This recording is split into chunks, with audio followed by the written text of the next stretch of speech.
My name is Jason Spiess. We are with The Crude Life. Of course, you can see our logo here. Thank you for being a correspondent for The Crude Life. Yes. How are you doing, Matt Hill? I'm doing great. Thank you for sending me down to Nate for you a couple weeks ago. That was an experience. I don't know, 20. Thank you for doing it, by the way. Seriously, thank you, because the quality and the content that you put out at NAPE, second to none, man. Great job on that. Just so all my victims know, when I come up with the camera to you, I will probably mess up the first three and no one will see those. Or you might see them and the sound will be terrible, but I care about you, so just bear with me while I learn all this equipment. I'm just a sales guy in the oil field. So you were here. I got to come up, of course, go to the golf games and hang out with Mark and Social Octane. And then you're here speaking. And, oh, man, this is the favorite dog, if you can't see, Frackleberry Hound. So what are you speaking about here at the Energy Exposition? Well, we spoke today on ESGU. That's Environmental Social Governance University. We did a little bit of where we're at. One of the companies that is very near and dear to my heart and Oklahoma is Continental Resources. So you said right now if you go on the internet and look up their ESG score, it was called severe. What is that about?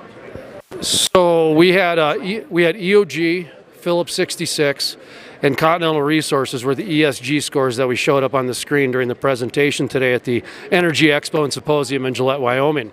Can you tell I've done this before? So what we did is we showed the different scores. Well, Continentals, they had labeled as severe in the 99 percentile. And so my point is where do they get off using the word severe? Who came up with that and why is that approved? I want to start there with the language before we even get in the criteria, because they could say platinum, they could say need improvement, they could say puppies, kittens, kangaroo. They can use whatever word they want, but they chose severe. Like I told the audience, that tells me that they're serious.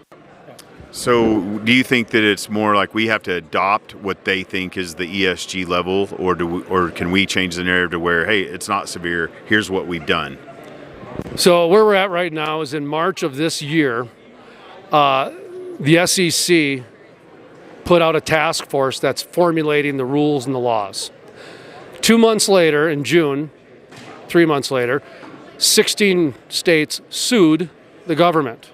That doesn't mean anything because they're still moving ahead.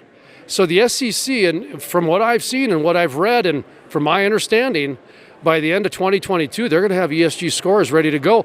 So I'm just saying this, that I almost think it's almost better to get the narrative done rather than fight this ESG score thing, because it almost seems like that's a foregone conclusion.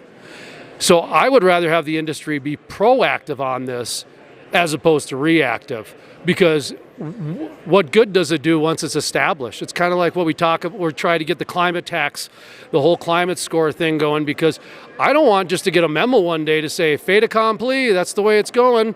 Happy hunting, baby. We're the best about policing ourselves and taking care of it with innovative actual science and data, statistics, engineering. We don't need the government to step in and flub it all up. I understand we got to keep this under 10 minutes, so I'm just going to say this. If you go take a look at Jesse Ossoff from the Rockefeller Foundation, he did a report on this, a study. The energy industry as a whole has been decarbonizing for over 150 years. It starts with wood and hay, and it goes through whales, and it goes through coal, and it goes through oil, and it goes to where we're at today, natural gas.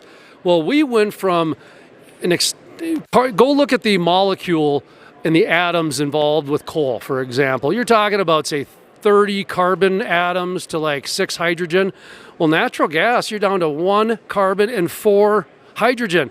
That is damn good. That is some clean energy.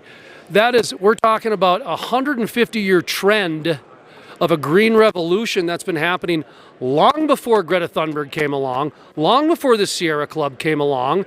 This is an example of somebody jumping on a movement that was already happening. We're the green movement. Let's just start calling ourselves, instead of green energy, we're now earth energy. How about that? We'll change the narrative. Earth energy. Hey, I love you, brother. Love it, man. Thank you so much for all you do. Thank you. I've been very fortunate to become friends with this guy, and he sends me out on his missions now. The Crude life.